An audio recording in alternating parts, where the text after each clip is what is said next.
各位同學，而家又到咗我哋比賽嘅最後階段啦。現時兩隊嘅得分呢都非常之接近喎。A 班呢有60分，而 C 班呢就有55分。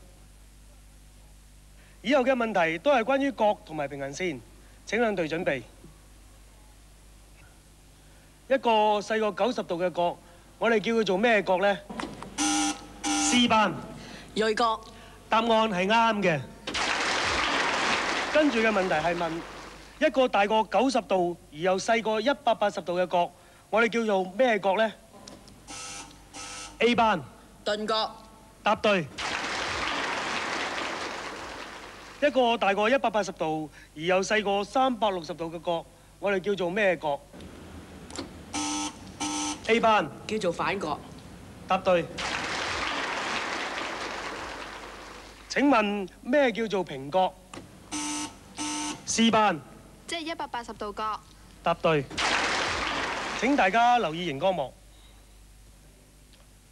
喺平面上兩條直線，如果被另一條直線所截，喺交點處就會形成呢8隻角。喺呢幅圖度，請問邊幾隻角係角 A 嘅鄰角呢？角 C 同角 G 都係角 A 嘅鄰角。啱啦。角 B 同角 F 有啲咩關係呢？ C 班角 B 同角 F 係對頂角。答得好啱。喺呢幅圖度，角 E 同邊隻角係同位角呢？ A 班角 E 同角 F 係同位角。答對啦。喺呢幅圖度，角 G 係同邊隻角係交錯角呢？ C 班角 G 同角 D 係交錯角。答對。經過剛才一輪搶答之後，而家兩隊嘅得分分別係 A 班75分 ，C 班係80分。跟住呢幾題，我想請兩隊每隊派一個代表出嚟作答。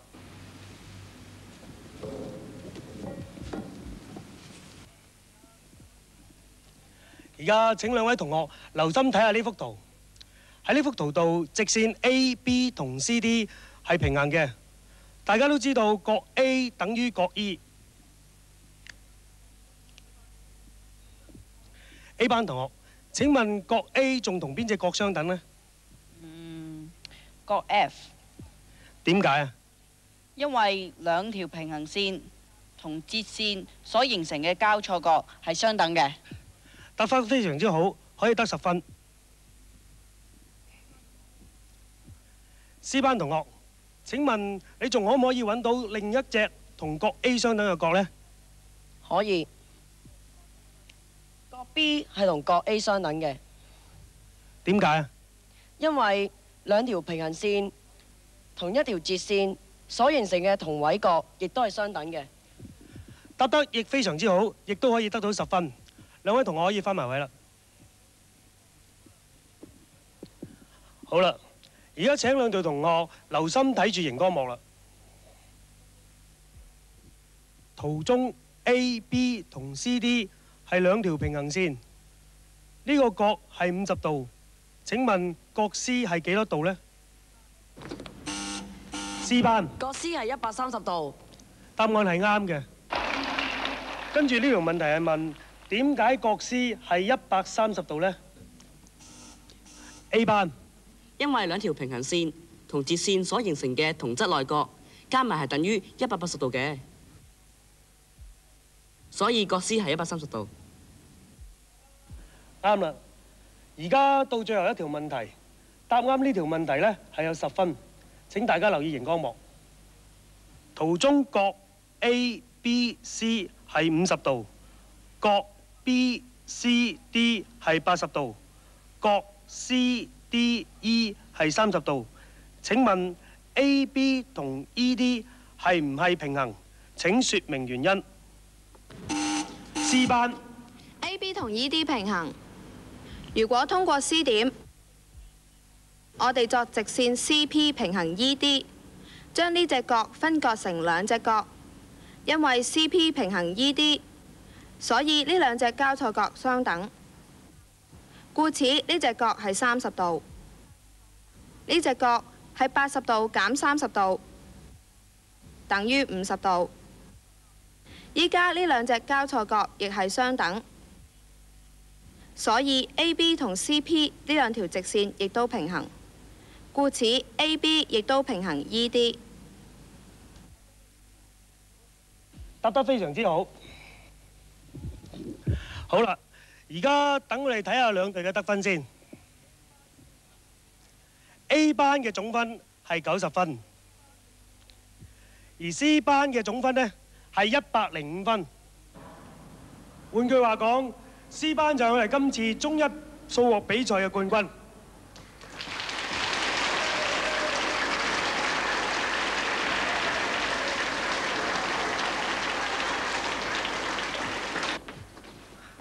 李君志明啊，剛才你哋表現得非常之好喎，尤其是喺答有關角同埋平行線嘅問題上面呢，表現非常之出色。陳老師，你過獎啦。唔講或者你哋唔知啊，喺實際生活裏面呢，我哋好多時候都需要畫角同埋平行線嘅。例如喺做木工嘅時候，就經常需要作平行線。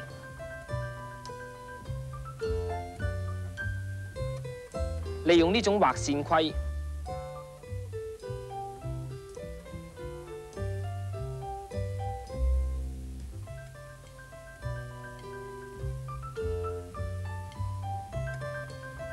咁樣就可以畫出同木板嘅一邊平行嘅直線啦。利用呢種雙線規，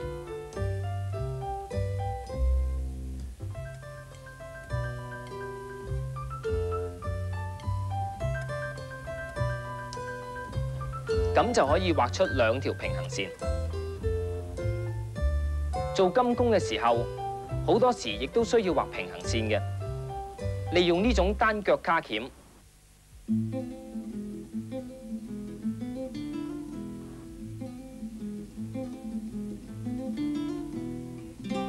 咁樣可以畫出同呢塊金屬板嘅一邊平行嘅直線。不過用呢種方法畫出嚟嘅平行線係冇咁準確嘅。比較準確嚟講啊，佢哋係會利用呢種畫針座嚟畫平行線嘅。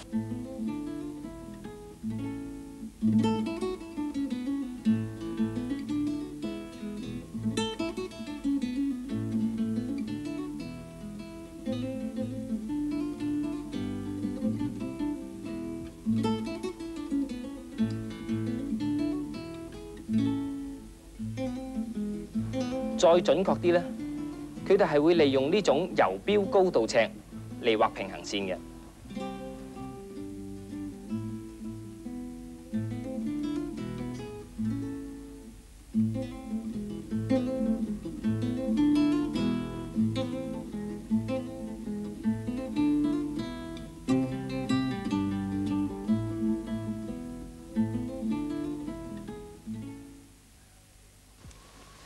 係啦，咁你哋知唔知道金工同木工喺畫平行線嘅時候係用咗乜嘢原理嚟畫嘅？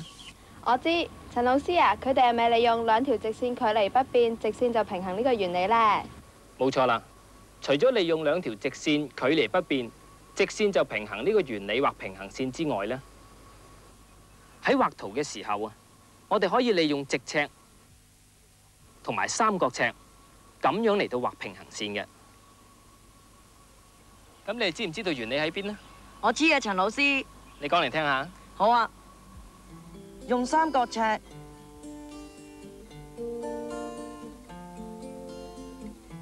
沿住直尺向下畫，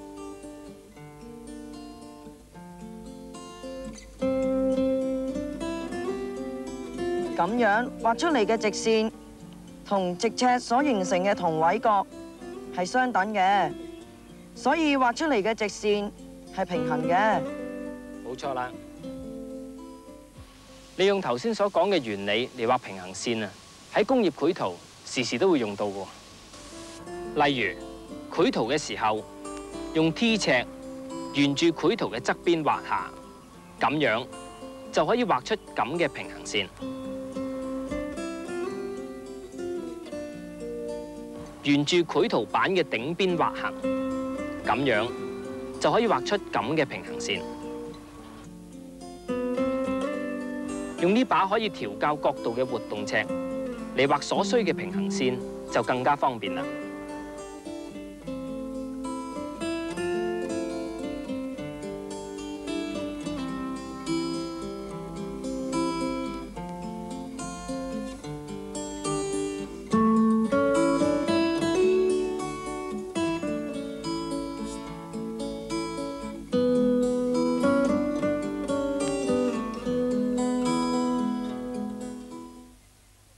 哦，喺日常生活裏面，原來有咁多方法都可以畫平行線嘅。嗱，講起平行線呢，我就諗起潛望鏡呢種儀器啦。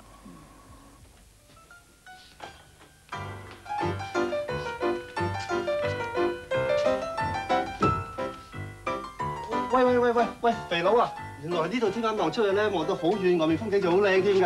係咩？係睇下，得唔得啊？我都睇唔到嘅。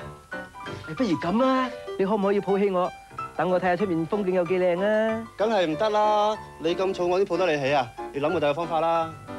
有咩辦法咧？有啦！你諗到咩辦法啊？山人自有妙計，一陣你咪知咯。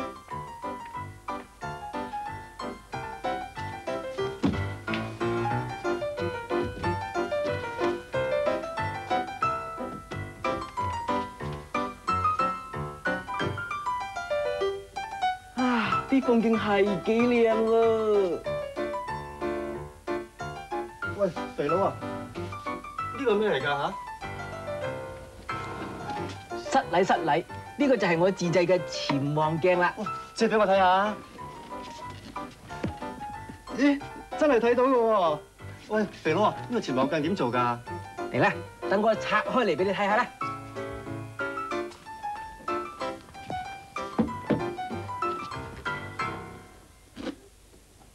做一個簡單嘅潛望鏡，我哋先做一條頭尾屈曲90度嘅管，然後將兩塊平面鏡傾斜45度，放置喺呢度同埋呢一度，跟住將管內塗黑，然後將管封好，咁就做到一個簡單嘅潛望鏡啦。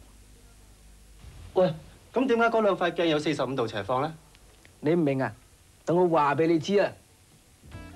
要喺潛望鏡嘅底下呢度睇到牆外邊嘅景物呢，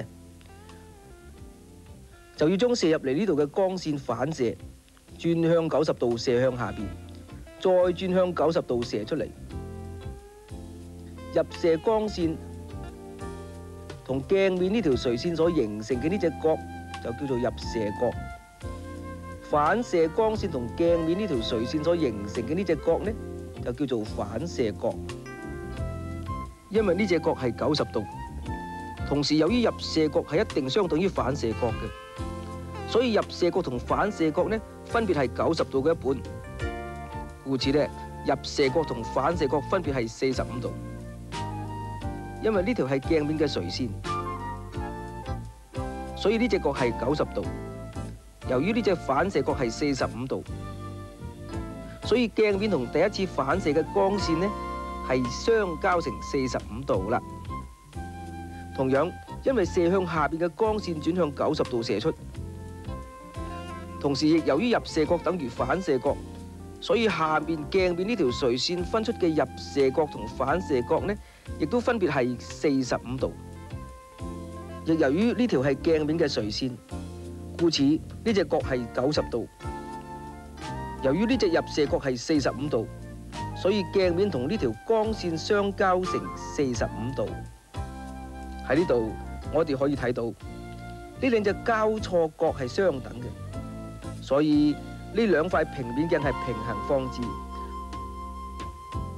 放置嘅時候呢，分別要同屈曲管嘅底部同埋頂部成45度啦。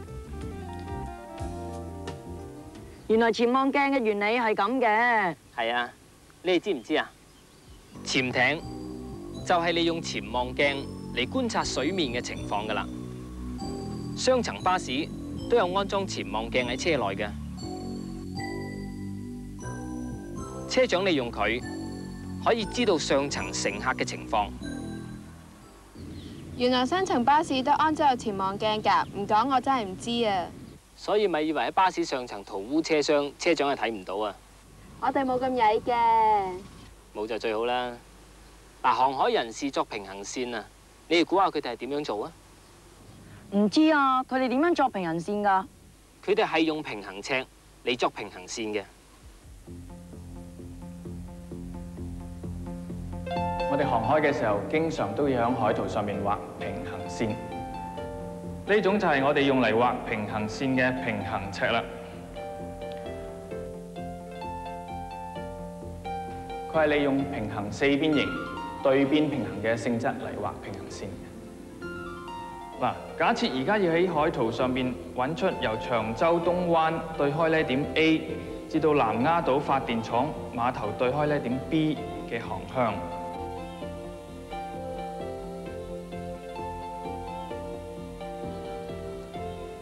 我哋只要先將平行尺一邊同 AB 呢條線重疊，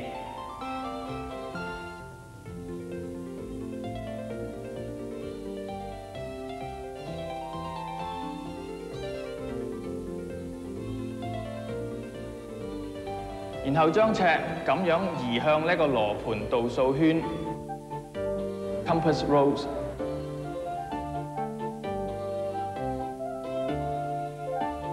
揾到呢個讀數係080度，咁即係話由 A 點至 B 點嘅航向係080度啦。